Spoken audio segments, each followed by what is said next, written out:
Good evening. Well, welcome to you all. Cometh the hour, cometh the man. The hour is approximately 6 p.m, not quite, but close. And the man is Dean Fathers. But don't be taken in by that notion of the hour, because here in the Centre for Governance and Leadership and Global Responsibility, we don't operate on chronos, tick-tock time. We operate on kairos, the right time, the time of judgment. And this is the right time to have an inaugural lecture for our Dean, who will become our visiting professor. Have we given you a title yet? A visiting professor in... We must think about that. Yet to come. Okay, let's think about that. Apparently you can make up your own title. Well, no. Yes, we will think about it. Okay, right. Yes, yes. This is the right time. The core of what we're about in the centre is to try and bring various things together.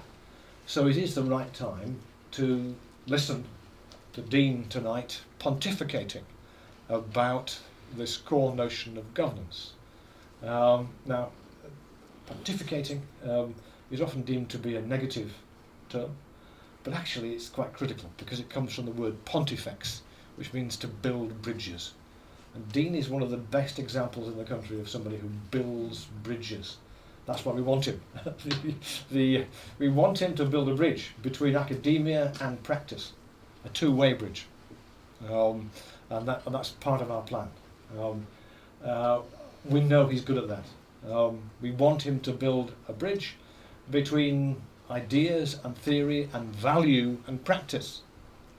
Because too many business schools only have a bridge between a sort of a rickety theory and a rickety practice, which is why there have been several articles and several papers which have suggested that business schools have contributed towards the credit crisis and the disasters in governance.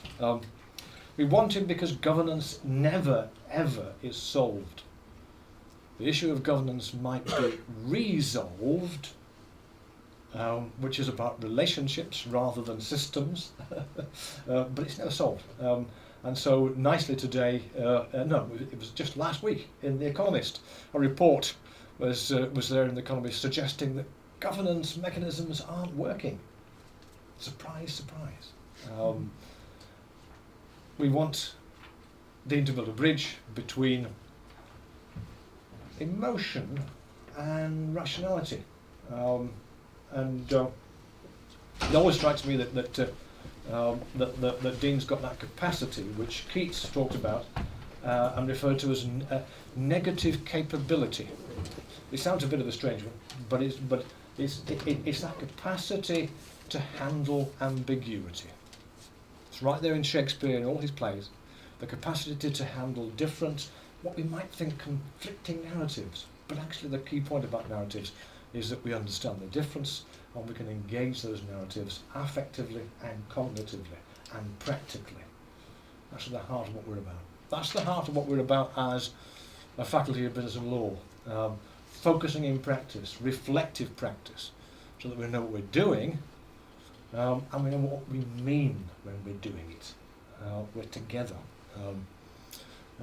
With a bit of luck, there'll be a new book out, by the way, in June-ish, on integrity and the practice of business, which may engage from these issues. It'll only cost you £45, but it's well worth it. We want Dean to bridge all those things, and we've asked him on board because we know he can. It's clearly exemplified in his history, which you'll have seen briefly plotted in the invite. He's chair of the Nottinghamshire Healthcare Mental Health Trust, which in itself is the biggest mental health care trust in the country, and all the complications that is about. He's visiting professor here, but he's got professorial appointments all over the place. But this is the most important one. And he's been on many boards and continues to be on many boards. And it is part of many reviews. People want to know what he thinks and how he operates. We're delighted that he's accepted our invitation. We're delighted that he'll begin his visiting professorship, and we're delighted that he's chosen to talk in this inaugural about that most difficult of bridges to build between the sustainability of the National Health Service and the sustainability of the embodiment of care. How do you sustain an organisation but sustain the core purpose of care at the same time? We're looking forward to hearing what you say. Dean, over to you. Thank you.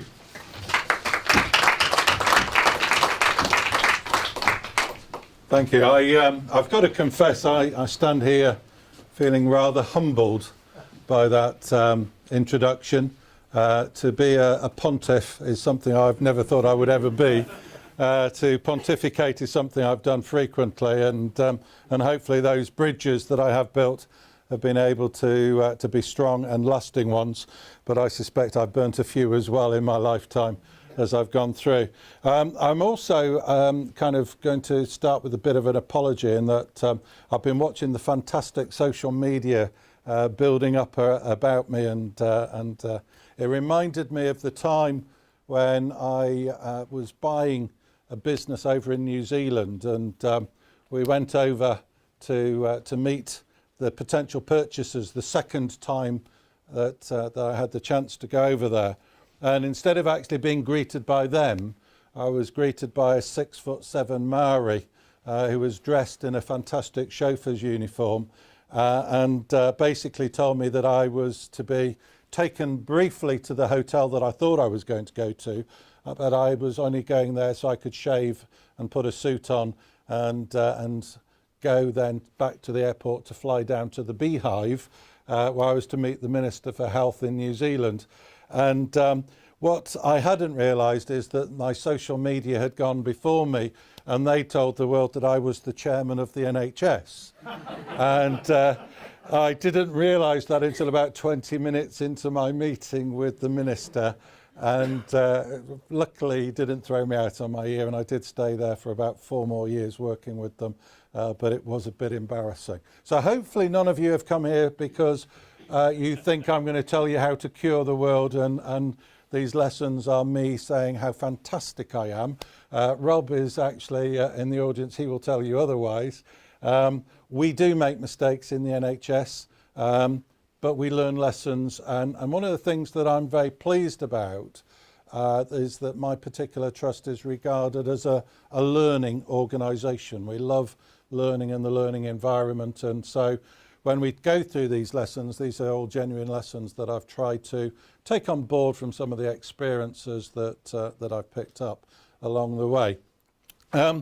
It's actually about a year ago, and I can't believe a year has flown by, that I stood on this very platform and speaking on behalf of the IOD, delivering the IOD's annual lecture.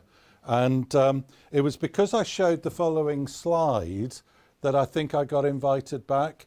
The slide was actually the last slide that I used in last year's lecture, and I used the slide because what I wanted to do is demonstrate how good governance is something that we as an organisation and we as a system and we as a nation need to explore and develop and learn more about.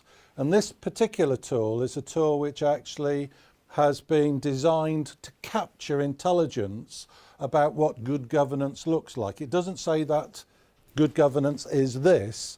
It just says we need to capture what good intelligence behind these boxes actually looks like. And therefore, part of that is about how do organisations actually add value. So there's been a lot of research which says, you know, bad governance is very easily correlated with poor outcomes. This particular model is designed to try and find out what evidence there is which demonstrates that what I do on a board actually has any impact at all, and hopefully does have sustainable long-term legacy value creation. So I thought that it was nice that I was invited back and we would use that last box, the value box, to actually try to explore some of the myths and some of the challenges that any organisation actually faces, but in the public sector faces more of a conundrum about, because if I'm in a private sector role, it's very easy for me to articulate what value is. As a shareholder, I expect you to give me a return on my investment. As a customer, I expect you to give me a commodity which is worth more to me than it is that I give you back in cash. But in the public sector, it's much more difficult to actually articulate what that is. And so what I did is in terms of creating this, is I looked at two real pontificators, two people who are multinational bridge builders, and those people have got a notoriety around having a positive impact, and that is Professors Michael Porter and Professors Mark Moore from Harvard University. So I'm going to dip in and out of a couple of models that they're actually really the authors of, but I'll try and translate it into my experience in the health system. So hopefully that all makes sense. But before I actually go into kind of the context of the NHS, I'd like to share a story with you, because I think it's important for us to actually know what value isn't as well as what value is. And the story really comes from the time when I very first started in consultancy, and I went to work with a guy who had just come back from Japan and had had a week's learning experience which he shared with me, and which has lived with me ever since, because this guy went on to be extremely successful, became a top chief executive in GE, and this was the foundation of his success. He swears to it. And the course he went to was by a guy called Chian Gatewood, who is reputedly the guy that taught Deming everything that Deming knew about total quality management. And his model is really quite simple. His model basically says there are 16 things that you can do in any production environment. 16 things, of which 4 add value and the other 12 all add cost. Absolutely of no value at all. And so his very simple principle is, if you know what the 4 things are that add value, you do more of them. And if you know what the 12 things are that add cost and don't add value, you do less of them. And therefore, you maximise the value margin by that focus. Now, it took me, a minute and a half to tell you that? I'm sure you all now will be able to go away and take that knowledge back into your workplace. David, who's the guy I'm talking about, actually thought so as well. He couldn't understand why he was on a 1-week course. He'd learnt the model within minutes. And what they did is they put him then into a simulation, a factory setting. He had to move things.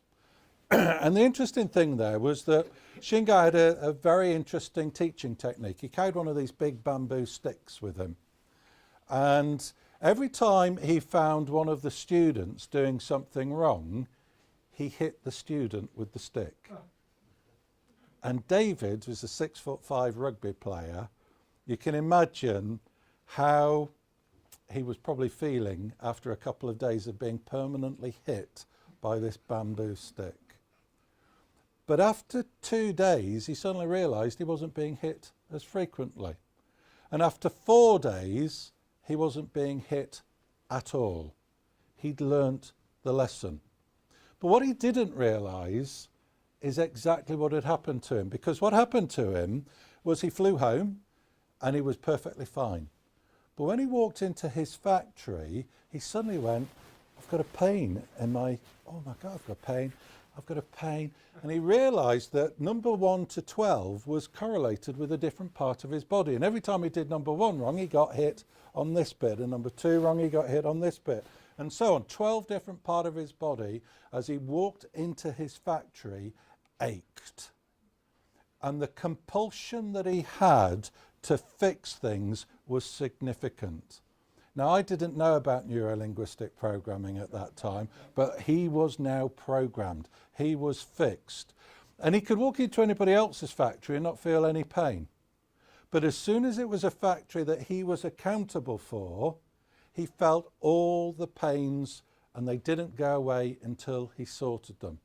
And the consequence of that is his meteoric rise in GE was because he was able to go into their factories around the world and sort them out and make them the most efficient that they could possibly be and valuable to the organisation. Phenomenal guy.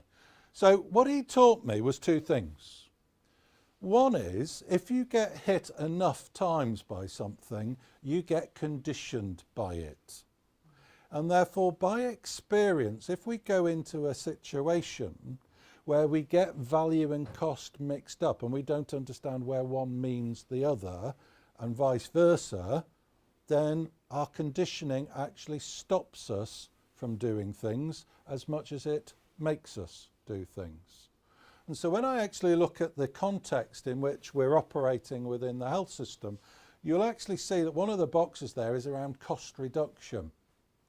Cost reduction is great as long as you know its relationship to value. But the 4 value creation items also added cost.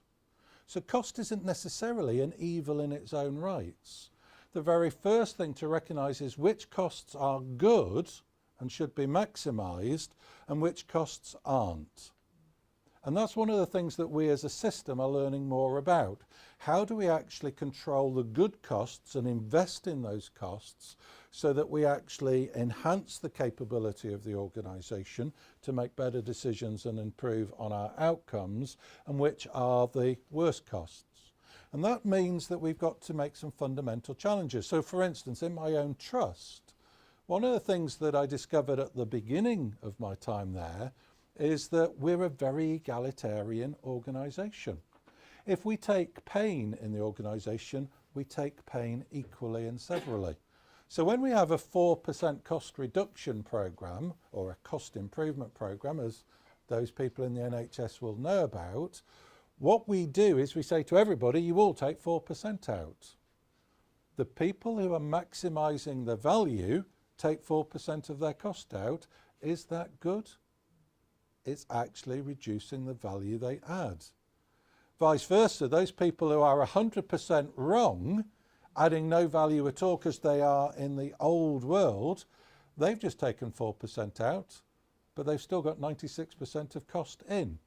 So the challenge is, should they be there at all? So the whole concept around the egalitarian nature of this should be challenged right from the beginning. So that's the very first thing. The second thing in terms of this is that in order to know what value is, we need to understand what the consumer is actually wanting us to do. Creation of value means that we've got to get the consumer's choice into our decision making. And so we've tried within the NHS to do a number of things around focusing us more in on the patient's needs. Now the problem with that is that we've made a little mistake. And the little mistake is one that I think I learnt when I used to work within the automotive industry. There used to be a time, I don't know if any of you drive BMWs. There used to be a time when BMWs used to be imported into this country without radios. And the reason they came across without radios is many, but one of which, when I used to say to the people, you used to send them across, Toyota next door, who run their distribution system next door to us, their cars are starting to actually fly through their distribution system. Their cars are coming in with high specs. There's a car called Lexus that we're seeing more of, and it's going out. It's a high spec vehicle, and they all come with radios. They would say to me, because they're the engineers that run this organisation, Dean, you don't understand the market. We are BMW. We build the ultimate driving machine. And if we put radios in the cars, the vehicles would weigh more, and therefore the power to weight ratio would be adversely affected. And if we put radios in the car, the people driving them would turn them on and they'd not be able to hear the perfect hum of the engine and the perfect pitch for changing gear to maximise the performance of that vehicle. And as a result, they insisted that we send the vehicles over without radios because customers didn't really need them. But how we got that wrong. And of course, we do something fairly similar. We go to our clinicians, who are very important, so I'm not saying that they're not important, but we've gone to our clinicians and said, you are the proxy for our customers. You will tell us what it is that they want, and we will do as you say. And that's great in terms of advancing us as long as they're right. But part of the problem is that they don't necessarily have in their 5-minute window of consultation the time to do a full piece of market analysis. They can do only a piecemeal or scattergun attempt at understanding what our consumers really want. So we have advanced as a result of trying to become more consumer focused, but I think we could become even more advanced if we actually try to change that focus a little bit more. And we've tried other initiatives. We've tried new technologies.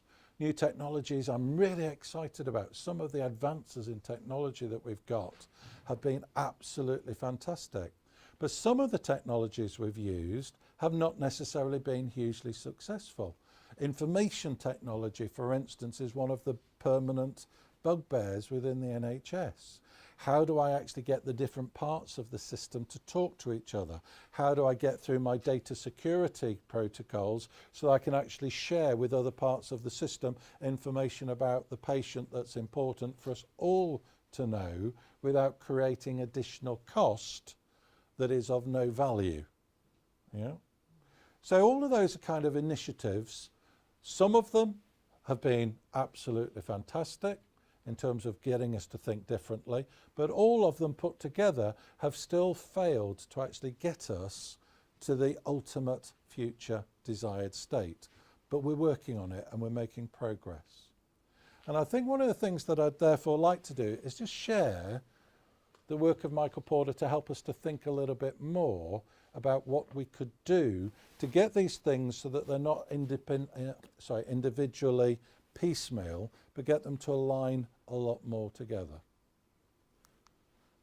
Michael Porter, great strategist, famous for saying several things, basically challenges the premise about where value actually sits. And he suggests that you can't understand value at a hospital level or at a system level.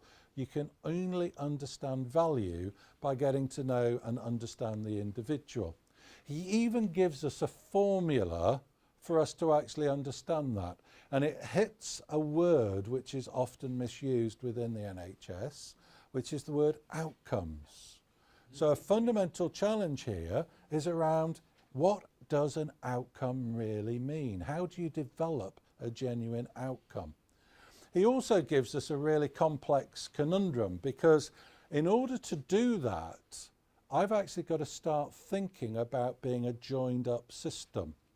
But my costs are actually associated with my organisation.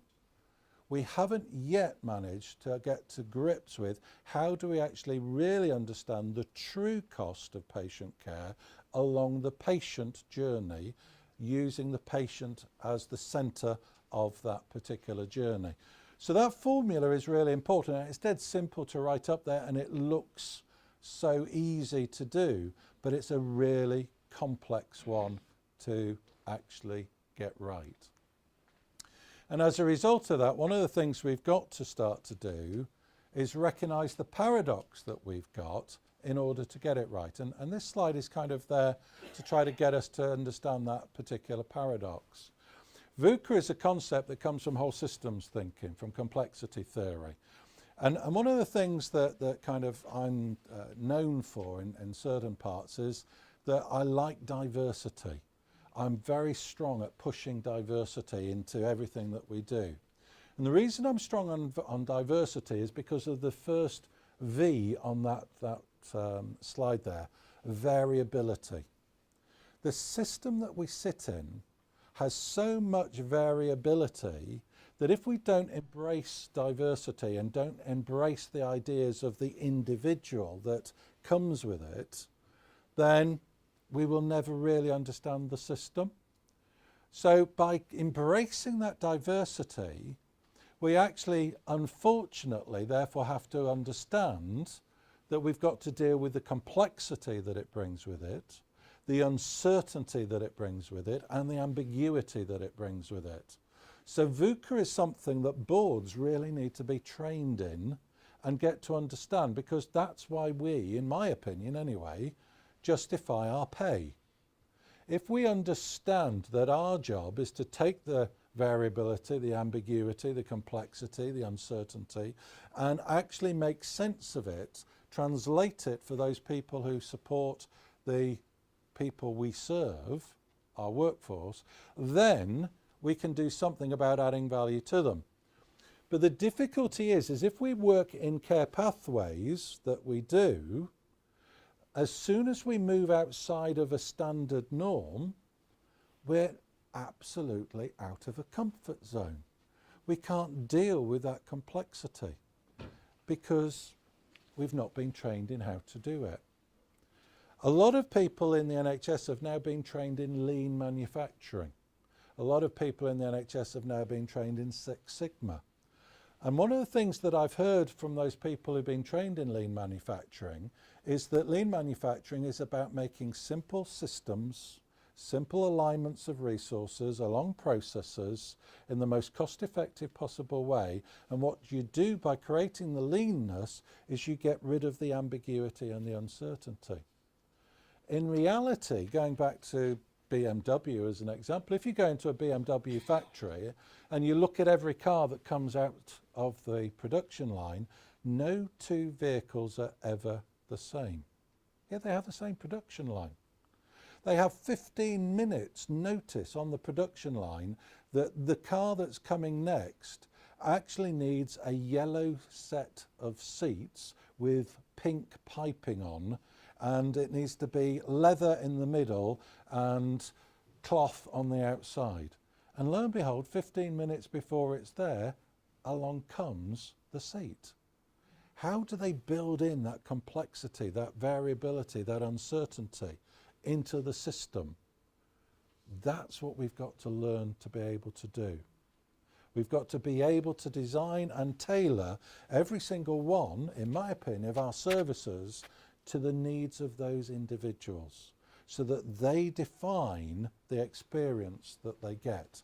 And as a result of that, what we will do is we will start to build the perfect transaction. Now, the perfect transaction I've stolen from an organisation called TNT. TNT is a logistics organisation, are now the 5th largest logistics organisation in the world. And they won the European Foundation for Quality Management Award based upon a radical revolution of thinking. And it goes back to the one that I just talked about with BMW. You see, TNT, when they first came to the UK, were the transport logistic professionals. They knew exactly what it was that the customers needed in the UK. They invented the concept of the before 9 a.m. delivery. They invented the concept of the 3-day delivery, the TriStar as they called it. They invented lots of things which revolutionised logistics and beat the competition. And that was great as long as the competition didn't then copy them. The trouble is those simple ideas that come from us as solution generators are easily replicated. And therefore, by being easily replicated, the customer, their loyalty can go to anybody. What they did, recognising that the competition was actually getting hot on their heels, they started to incentivise the workforce. They started to incentivise them by setting them targets. And those performance targets created new behaviours. So for instance, if you actually measure success, customer satisfaction, by the wrong measure, and you by some proxy say that customer satisfaction is what percentage of deliveries were actually delivered before the 9 a.m. deadline, you could actually think that having a 96% satisfaction rate is good. But to be perfect, you need a 98%. So let's incentivise the workforce by giving them targets to move from 96% good to 98%, which is excellent. What could possibly go wrong with that? Well, the customer is not necessarily the person who receives the parcel. It's the person who pays for you to deliver the parcel. By having that target in isolation, what it does is it creates some perverse behaviours. So for instance, I've got a 40-foot trailer. I've got a couple of products that need delivering. I've got to drop them off in order of delivery. So I planned out my route. I've discovered, however, that one is a 30-ton object, very dense, very heavy, but it's the first thing off. And I've got some Waterford crystal, but that's the second thing off. So I'll load that first. So I'll put the Waterford crystal underneath the very heavy thing that's coming off first. What do you think might be the consequence of that in terms of the end result of the delivery? I deliver it on time. I race like crazy to get there on time, but the Waterford crystal doesn't necessarily stand the strain of having a 30-ton object plonked on top of it quickly because of the logistics demands placed upon me. So what's going to happen to my customer satisfaction levels? Now, the other thing is as I was driving along the way, the customer who I had to pick up a parcel from at 1:45, because it was on the route, saw me come past, but because I actually had to get the parcel that was still on my van delivered by 9, I waved to him as I went past, because we're trained in customer service. Yeah, it's nice to wave to him, but I ignored him other than that to deliver my 9 a.m. delivery. Now I have to go back to a customer that I should have picked up 10 minutes ago. I'm now 20 minutes late, and I've just done what to my mileage? My costs have gone up, my customer satisfaction has gone down, but I've met my target. And the consequence of meeting the target is that in some erroneous way, we somehow create those perverse behaviours. The shame about that is we've got some interesting things to learn from that. So we're very strong on 4-hour waiting in A&E. Perversion for in mental health, got nothing to do with me, of course, A&E. That's all acute care. Huge problem for me is acute care. I go on in. I'm feeling lonely. I'm feeling suicidal. It's 2:00 in the morning. Where's the place that I can go to that I know that's going to be open at 2 a.m. in the morning? A&E. So I go along and they're all really busy. They get me out in 4 hours, no problem. Absolutely no problem, because there was nothing wrong with me at all. I didn't need A&E, or did I? Can you see how sometimes our targets create perversion? But because there's only one of me, and you've got 99.999% through within 4 hours, we've been okay, we've met our targets. It creates in some people's mind an uncaring organisation. So one of the things that the perfect transaction did is it started to think about how do we actually see the impact of one target on another target on another target. And what they basically did is they multiplied them. Instead of adding them, what TNT did is they multiplied them. And as a result of having 96% multiplied by 96% multiplied by 96%, can you see what's happening to my satisfaction rating? And the last one, the Waterford crystal guy, who's now 0%, the end result of that is a multiplication of means that I score 0. It may have been happy in parts, but I've got to resolve now the main area for concern, the key priority. So the perfect transaction gets us to think about how do we actually shape the system in a different way so that we become people that create synergy for each other. We don't have these false boundaries anymore. And one of the things that we're doing at the moment in the NHS is we're starting to integrate more. We're starting to think about our impact on each other more. We're starting to think about, as a system, how do we get rid of some of these false premises that used to happen in the way that we used to be measured, and how do we create new measurement systems, new targets that work within the system that enable us to put right at the centre of everything we do that person called the patient. Yeah? And as a result of that, we learn, going back, that the patient is the thing upon which we must have extreme clarity. Everything must focus in on that end user of what we do. And the common denominator is not a system of people, but it's you individually. How do we make you feel like we've given you the perfect experience, that you feel valued? Because at the end of the day, value is defined in denominators of one. Yeah? Sorry.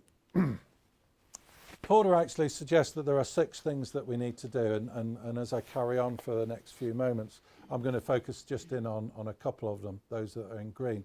But one of the important things that he does point out is that if you actually incentivise by targets and then reward with money appropriately to inappropriate targets, the whole system then really falls over.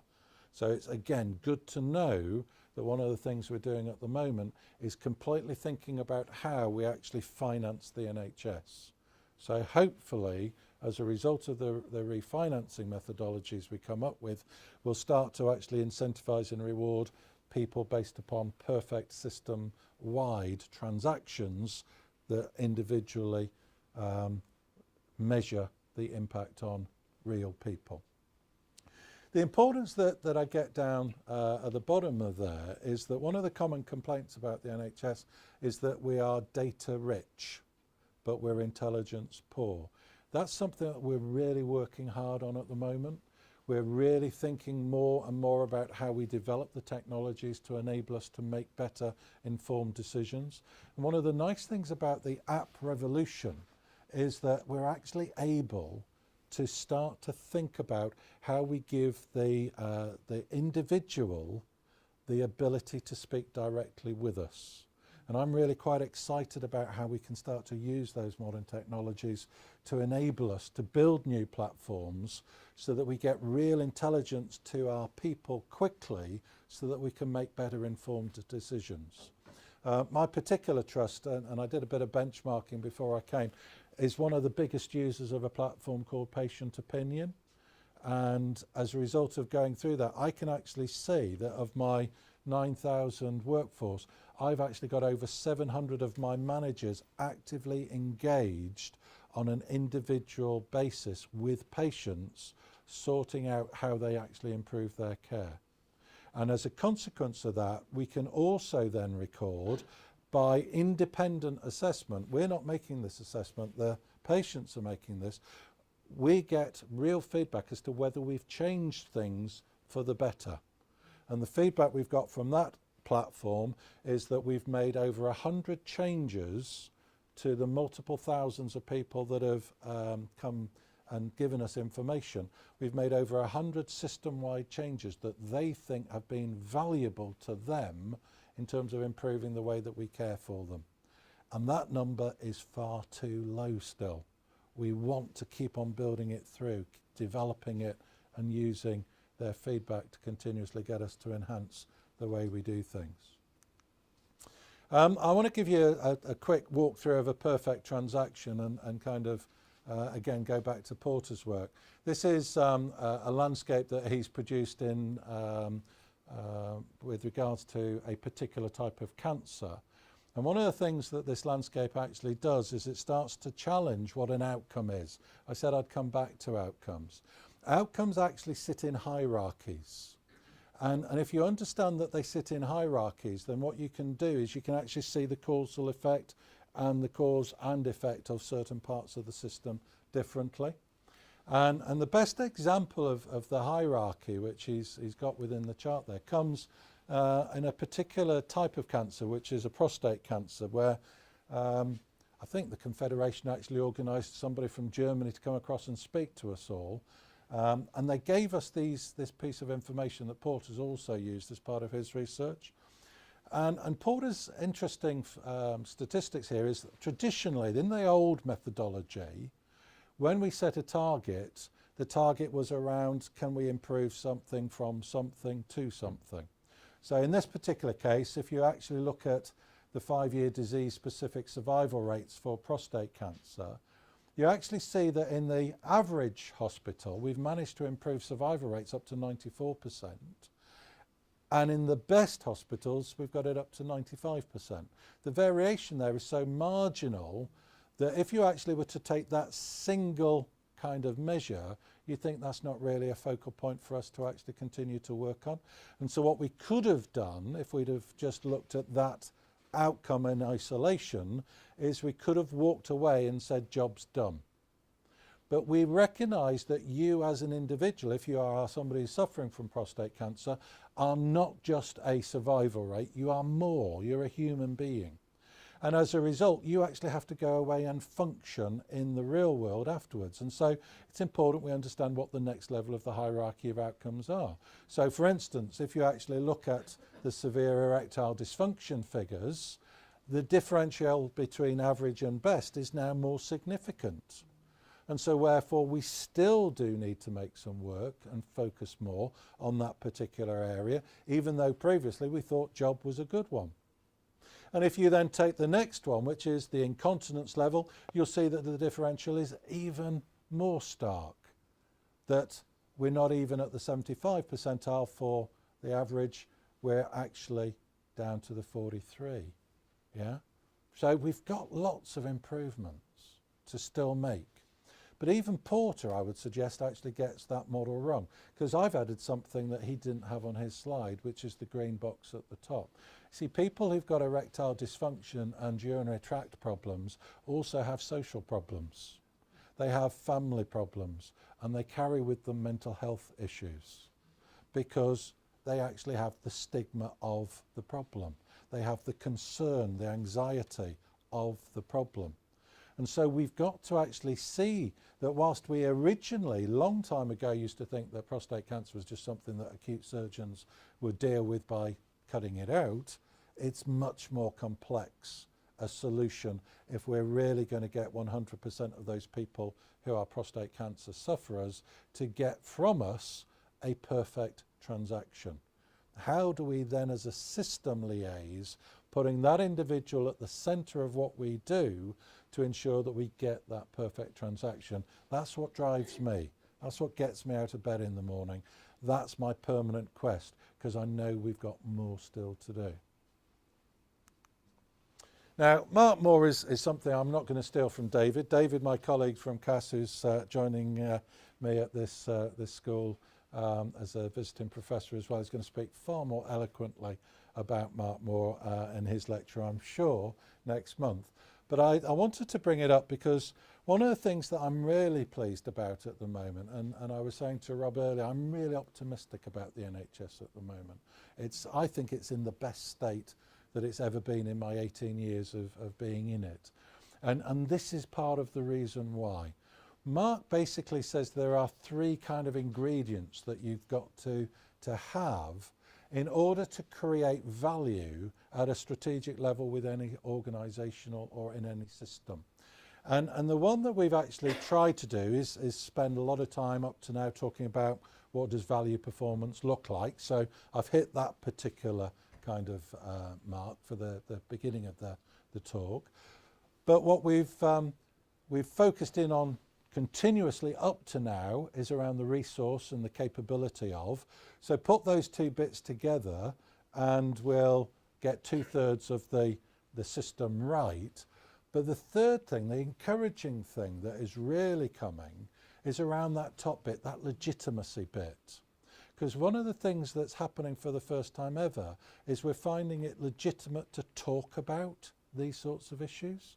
We've actually got a set of people at the top of the organisational hierarchy that have changed the narrative, they've changed the language, they've actually started to enable us to start to think about the environment in which we actually operate, so that we can actually start to address how we as a system can integrate, collaborate and develop and align together.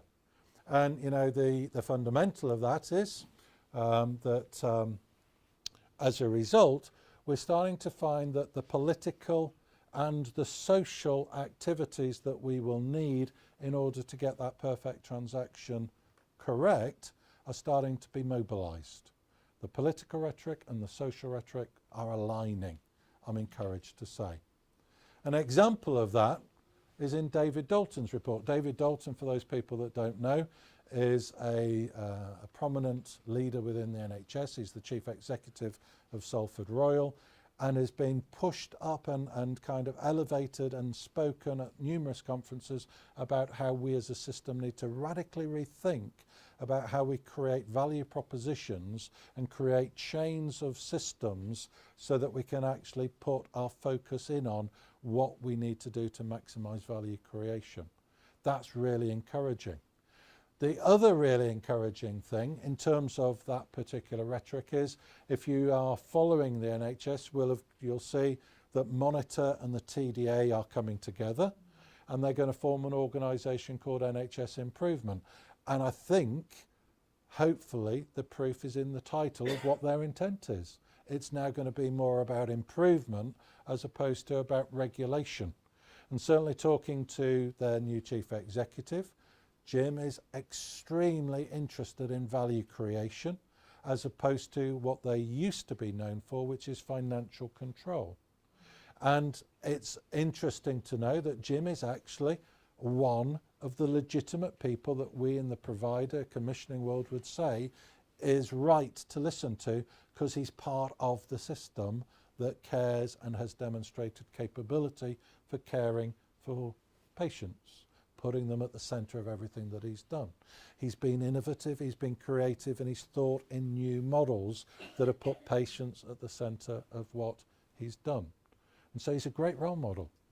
And of course, CQC, which is another regulatory organisation, you'll have seen we've actually got a new chair of the CQC who, guess what, has come out of the system. Peter is the chair, or previously was the chair of Yeovil. So we're getting people who have actually been part of the process of delivering patient care now in the system that regulates us, which means we're more likely, and I'm encouraged to believe, we're more likely to actually be focused in on those important things called patients. And therefore, the consequence of that is that the type of leadership we're getting has changed as well. It's not long ago that we used to have a very strong command and control structure down there, with all the strengths and all the weaknesses that come with command and control, but the symptoms of command and control invariably demonstrate that there isn't really a focus in on the patient taking command or control. It's usually somebody else. What we've done and we've experimented with, as I said at the beginning, is the competition agenda over the previous few years. And what we've also done is we've started now to talk about collaboration for the first time. In my belief, we're moving up the hierarchy to understand more about what it is we have to do in order to deliver those value-adding outcomes. And as a result, NHS Improvement is going to lead us, I hope, into a system that is much more anticipatory of needs, which is much more responsive and listening to what people actually want, which is more decentralised and less hierarchical because it needs to be close to the patient, listening carefully. And as a result, one of the things we will do by listening more is we'll be much more open and transparent to the information that we're being given so that we can actually take the intelligence and add real value. So that really is where I conclude the conversation. The final slide there is actually not going to be something I'm going to take you through. As I started off the beginning of the day by giving a slide that brought me back this year, I'm just going to leave that one and leave it hanging so that maybe you'll invite me back next year to tell you a little bit more about how capitals add value as well. So at that point, I'll shut up and hand over to you.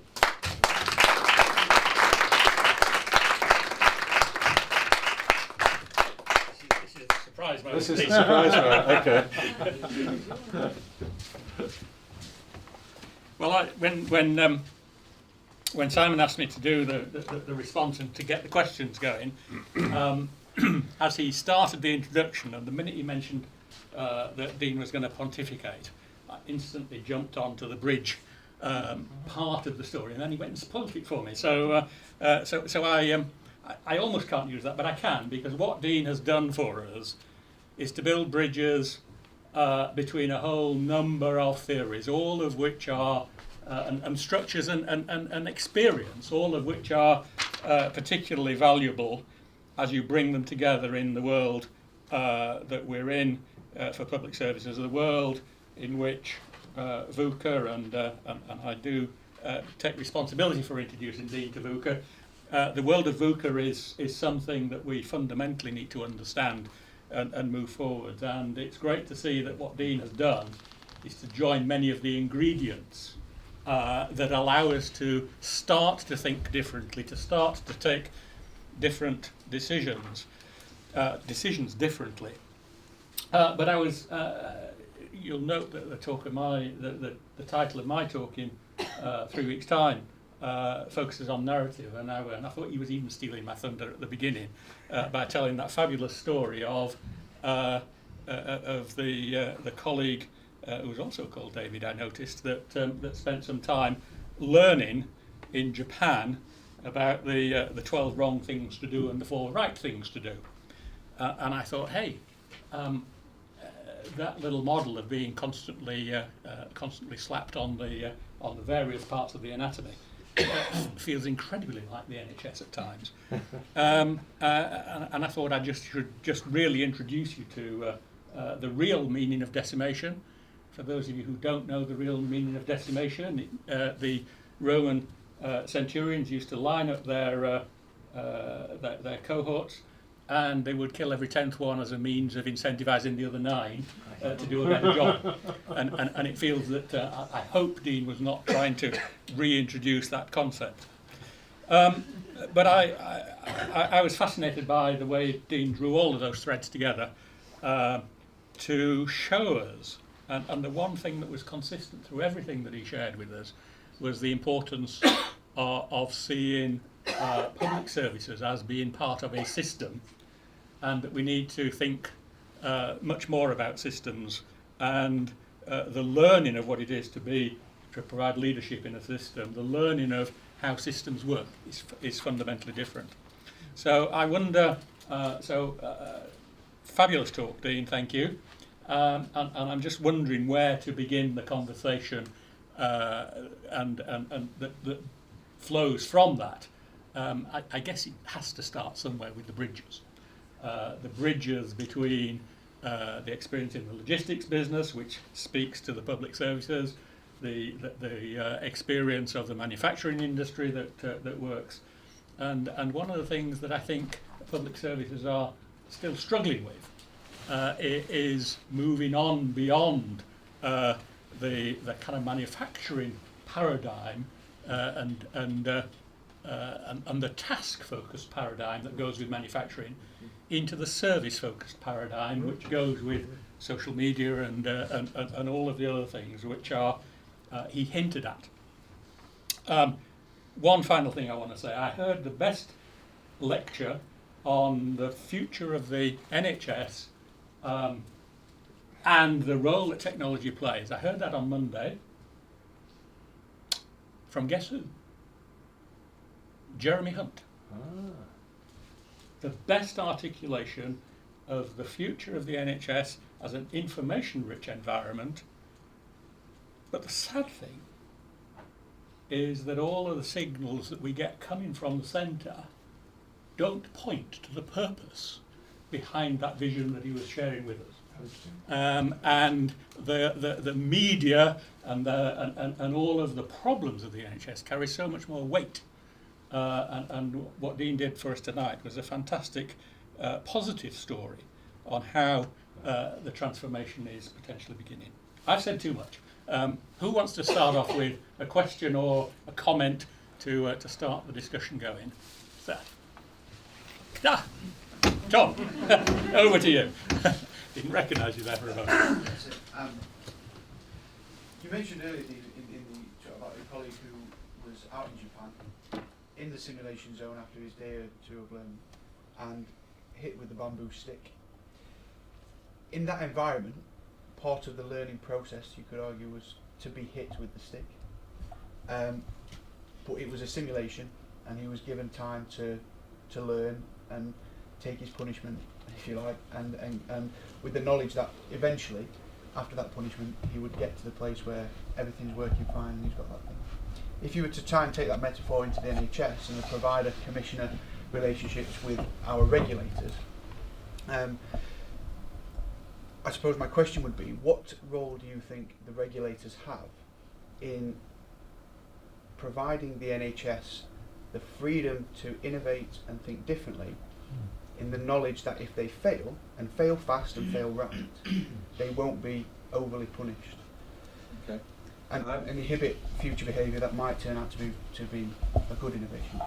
So the kind of the point I was trying to say in terms of the regulators there, in terms of historical regulation, is that if you hit somebody for doing things, you do educate them in some regards, but if you educate them that by trying to do something which improves patient care and they make a mistake and they get hurt from it, they'll stop innovating, they'll stop learning, and they'll go into a downward dumbing down of standards. And one of the things that I learnt from when I was in the automotive industry is that you don't work to standards, you work from standards. And I actually remember having an argument with a particular regulator, which was around how do I, in my organisation, ensure that I have no negative variation. And I said, can I not talk about negative variation? Can I talk about how do I, in my trust, focus in on generating positive variation? Because the mindset is completely different, and it stretches people away from the standard as opposed to constrains people to work to the bare minimum of what average is. So if you go into that prostate example, am I okay if I've got everybody at 96%? Finish the job. If I get 95, do I get hurt? How do I get people to go above and beyond? So getting people to change the language and to change the focus, I think, is really important. And by getting the narrative to change, we've then got to start to practice good communication techniques. And the good communication technique, as that example hopefully demonstrated, is I can theoretically assimilate the knowledge within minutes of what those 16 things are. Whether I take them and behave consistently for the rest of my life in line with those principles, however, is highly debatable. So in order to actually learn how to change my behaviour, to adopt new behaviours, I need more time to actually be reprogrammed. But before I can be programmed, I've got to be unprogrammed. I can't stop behaving in the way that I used to behave overnight just because you've told me that it's got to change. And we don't give people enough time to unlearn before they relearn.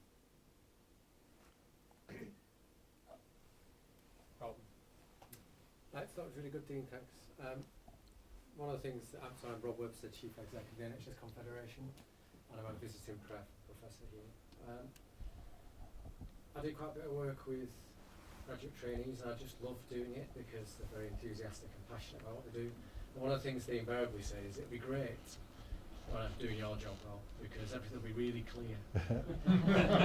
And one of the things that I always say to people, it just isn't. It's just more ambiguous. And I think your point about variability, uncertainty, complexity, ambiguity, that is the world that we're in. And I think understanding that is incredibly powerful and important.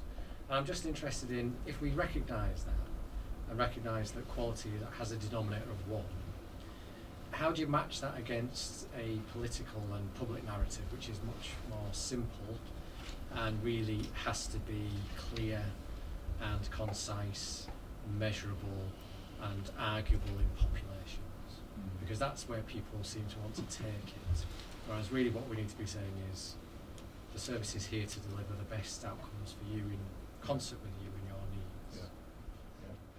Two things there, Rob, if I can pick that up. The first one of the things that this chap on my right taught me is that if you actually put a simple system under pressure, it will act like a complex one. So the more command and control, the more pressure we put from the top on a simple system, the more complex it will behave, because it has to react to the pressure, and it will react in ways which are unpredictable. And because it's reacting in ways which are unpredictable, because it goes out to the weakest points, the people at the top think that it's no longer under control, so they put more pressure on, and it then becomes a vicious cycle. So the more we behave in an erratic, irrational way, the more we'll behave in a controlling mechanism to put pressures to try and stop that from happening, and it just doesn't work. But does the political process allow you to even give people the time and space for you not to be seen to react? Yes. So the challenge then is, how do we get the politics into one of those kind of safe areas whereby they can actually start to be on the same platform with each other? And one of the interesting things is that I have a very simple model of what the NHS is. I think we have one core purpose, which is to add years to life and life to years. And I've been indoctrinated from my commissioning days that that's what world-class, healthcare is all about. And I believe there are 4 simple things that I need to do. I need to bring people into the world well. I need to make sure they stay well as long as possible in a happy and healthy state. If we can't keep them happy and well for as long as possible, we need to fix them as quickly as we possibly can to enable them to recover to that formal state. And if we can't fix them, we either help them to live with dignity in that state or die with dignity. And that's my simple mantra. Now, if I can get a politician to be in the same room with me, I've never yet found one that disagrees with those 4 fundamental principles. And if you can get all the politicians in the same room to agree to those 4 fundamental principles, you get a lot of harmony. Where they get into difficulty is when they get then into the detail of the pressured zone. Because when something spurts out under pressure, it's usually hot and acidic, and it burns. So we've somehow got to get the politicians to recognise that we're not here to hurt them. We're actually here to help them deliver that one vision of what it is. And so I think we've got a very strong kind of media message to try and get out there, so that those politicians can say, this is what we've got to try to do. And if we actually work on the principle of relieving the pressure and giving them the good news stories, one of the things my trust is kind of good at doing is it's got a good comms team, and we manage the protocols of good communication with the media. So if you look at our comms report every month, it's 98% positive news, 2% neutral news with a smattering of maybe a bit of negative. If we can get that sort of positivism in the wider system, then that will take some of the pressure off of the politicians, and they'll start to see that they have to win votes somewhere else. The NHS stops being the place where they win votes from. But that's the kind of the Machiavellian big politics issue, is they win votes from the NHS. Yeah. So how do we do that? Actually go out and celebrate success more and more and more and more, and push the pressure back. Be more resistant to it. Worth remembering that Oliver Wendell Holmes, about 150 years ago, said, I wouldn't give a fig for simplicity this side of complexity, but I'd give my right arm for simplicity the other side of complexity. And one of the things that what that says to me is that as leaders, it's fundamentally important that we understand the complexity, that we deal with the VUCA issues, that we translate that and don't try and simplify before we've understood the complexity that we're dealing with. But then, boy, is it important that we turn that simplicity into the messages for the politicians and the media and the public. And that message has got to build some trust, because it's only once you're inside the complex system that you can deal with the fallout of complexity. I'm in trouble now. Simon wants to ask a question. I mean, yes. My problem is I never got past R.H. Tawney and William Temple when it comes to the welfare state and of course they began with the vision. Vision came an hour in. Yeah. So my question is, what's happening to the vision? Would R.H. Tawney recognise it? Would Beveridge recognise it? Is it the same vision? Do we need to recreate it? Most of the people who will look at the blogs tomorrow and the Twitter are quite unaware of the original vision of the National Health Service. How does that narrative relate to what you've talked about? I think part of the answer I didn't quite give to Rob, which I need to just push into this as well. One of the problems with the vision that we created back all those years ago is, free at point of access is meaningless. What does it mean? Yeah. What is free? Yeah. And so I think one of the things we need to have is greater clarity of what is to be expected as the free bits. Yeah. And of course the consequence of them putting a boundary around then causes problems. So one of the problems we've got, which makes it really complex, is social care isn't free, but health care is free. But what is social care and what is health care? There's a blurring of, so therefore we've got to be very precise about defining that particular regard.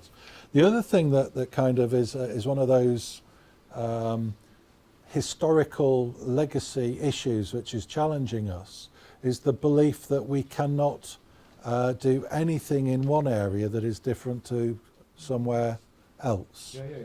Everybody's got to be treated equally. And it's one of those great myths, and I can't remember who wrote the book, but there's you told me to read it, and I can't remember what it is, but it's a really good book, and this book kind of it just breaks down all the unwritten rules of what good leadership practice is, and breaks them down and explains why they're wrong. And in this book, it actually says one of the rules is that we should treat everybody equally. First break all the rules. That's the book. Who was it by? There's a test. Anyway, first break all the rules. First break all the rules basically says we treat, the common language is everybody gets treated equally. But I don't want to be treated equally. I want to be treated specially. Yeah. So if we look at diversity as a challenge, the big issue around diversity that everybody gets wrong is everybody should be treated equally. No, they shouldn't. They should be treated as individuals. They should be allowed to express themselves as individuals. And that's why I was trying to say you need that common denominator of one in everything that we do. The system should not be designed to force me to be compliant with what the system tells me is good for me. I know what's good for me. I also know what's not good for me. Listen. So, it's a really important thing that those fundamentals of what the NHS really stands for need to be challenged. Equality is not one of them, but equal, capable, me being treated as an individual is a fundamental choice differentiator.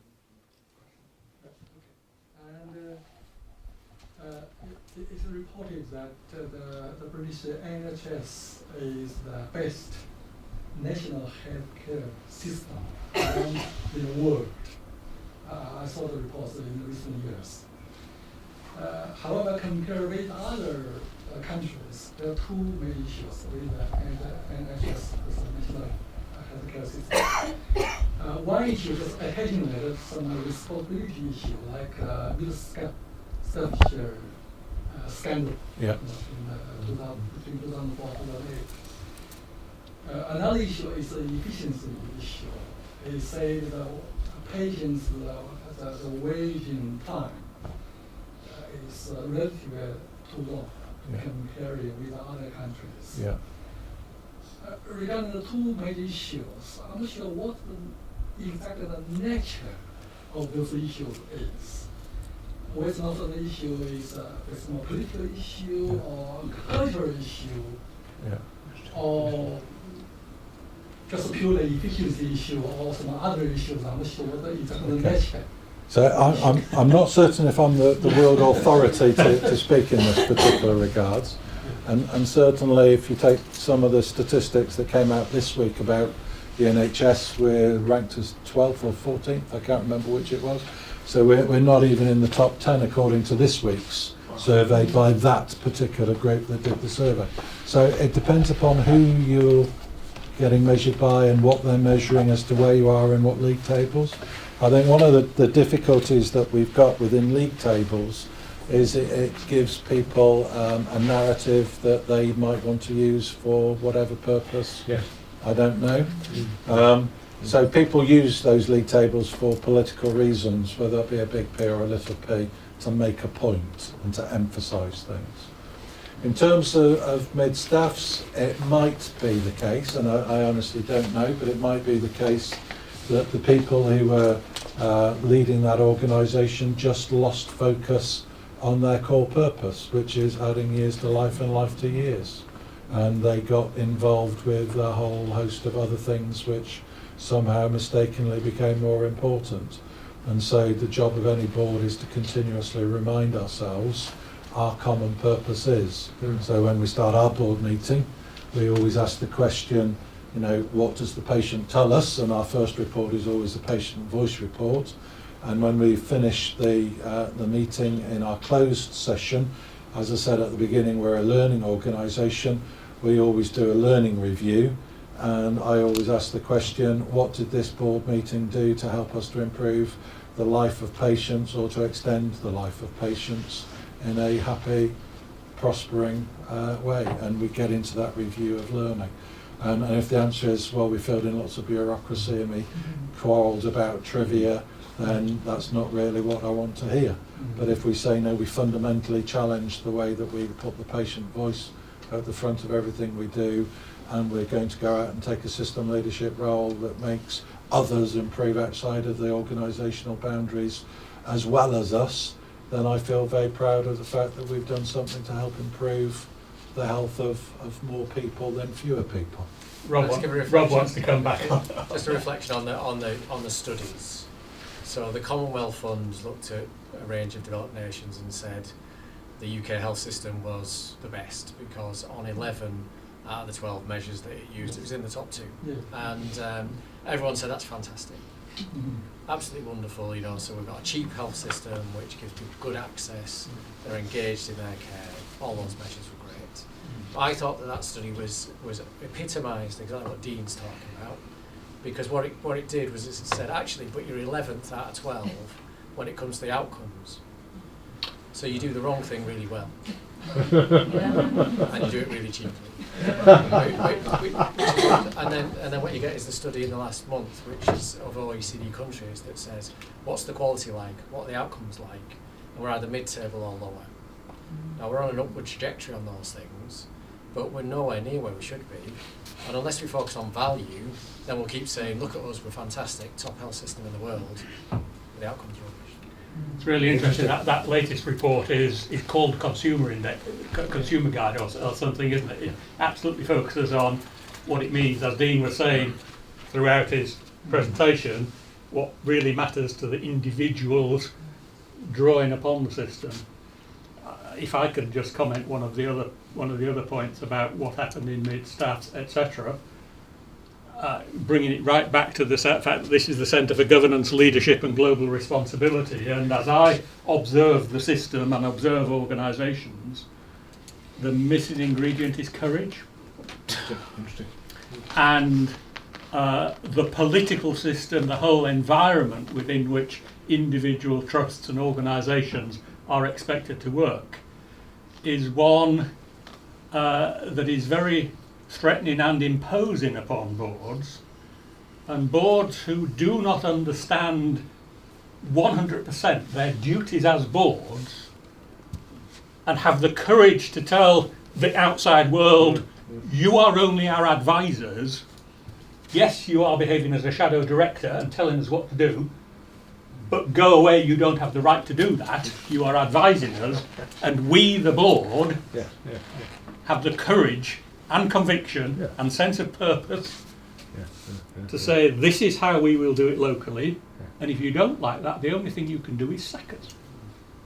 And that courage to take board governance seriously has been under attack for the last decade at least. And Dean talked about neuro-linguistic programming. If you are a board member and you are constantly beaten up for doing the right things as a board director, because it just happens not to meet political will or whatever else is around, then what you learn is to not have the courage of your convictions. So I think there's something really, really important about emphasising the importance of good governance. The other thing in terms of, I don't know you now want to finish, but the last point I'll make in terms of courage is a young person's activity. Interesting. And if you actually look Speak at, for yourself. if you look at most NHS boards, I don't see the diversity being. Interesting. Just because it becomes called chutzpah when we get older, Dean, come on. Yes. We do need to wind up. What I do want to say before Peter gives a final few words on behalf of the faculty, I want to say this guy's coming in 3 weeks' time. We've got a guy coming on the 9th of February called Paul Monaghan. Paul Monaghan was the CSR director of the Cooperative Bank. Now, that's an interesting thought. And he's talking about social enterprise, but there's a lot of other things that we're talking about. And we've got coming in March, is it? March? Or was it? Yes, March. Robert Chian. Robert Chian. April. Yeah. Becky's got all the details, so contact Becky and she'll fill you in. Robert Chian, critical management, one of the great guys, and he's going to be talking about the development of non-heroic challenge in the workplace. How can you challenge the people who are in power, or who seem to be in power? Back to courage. Peter, could you say a few words? Thank you, Simon. It's wonderful when you get to follow the adverts even. You're more important than that. Thanks. So, those of you who haven't met me, which is most of them, I'm Peter Nelson, Associate Dean and Faculty. I get the joy of running the operational side of the house, and I was fascinated with the talk, Dean. Thank you very much. I met Dean a few months ago. Simon introduced me to him. He said he's coming north, and he's looking for a home in the north and so forth, and this is what he does. And he was rather, can we do something? So forth. It took me about 10 seconds to listen to what he does, to say, yes, we're a practice-based business school. We actually need what you have, and so forth. And I'm delighted that they say, you meet your wife, and in the first 10 seconds, you know she's going to be your wife. And I realised I had this insight. But, within 10 seconds, I realised that Cass was making a big mistake, and I was happy to step in, and you validated that wonderful decision tonight. So thank you for the talk. I was struck by the parallels, as everybody was in here, I'm sure, from your own organisational perspective, of what it's like from whether it's the NHS and corporate governance and how do you add value, or whether it's a university. Yeah. Of course, being a business school here, we don't have that problem because everyone is focused on what value added is, and there's no disagreement whatsoever. And you come away at the end of the week and think, for goodness sake, I'm working with such a bunch of philosophers that, will you ever get... I understand now, Dean, thank you so much, that what I need is a stick.